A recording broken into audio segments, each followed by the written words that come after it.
رب اشرح لي صدري ويسر لي عمري واحلل عقدة من لساني യഫ്ഖഹു ഖൗലി.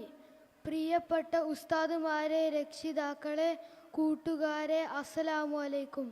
പ്രിയരെ, ലോകമെമ്പാടും സഹോദരത്തിൻ്റെ, സ്നേഹത്തിൻ്റെ, ഐക്യത്തിൻ്റെ സന്തോഷം പകർന്നു നൽകുന്ന ഈ സുന്ദര ദിനത്തിൽ ഞാൻ ചില കാര്യങ്ങൾ നിങ്ങളുമായി പങ്കിടാൻ ആഗ്രഹിക്കുന്നു.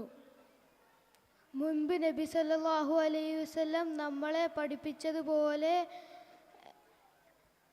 മറ്റുള്ളവരോട് കരുണ കാണിക്കുകയും ഒരുമിച്ച് സന്തോഷത്തോടെ ജീവിക്കാനും ശ്രമിക്കണം. നമ്മൾ കൂട്ടുകാരെ സ്നേഹത്തോടെയും ബഹുമാനത്തോടെയും സമീപിക്കണം. അള്ളാഹു നമ്മെ എല്ലാവരും നല്ല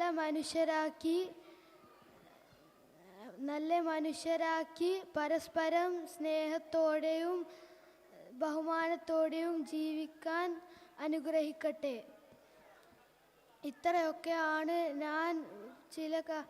ഞാൻ പറയാൻ ഉദ്ദേശിച്ചത്.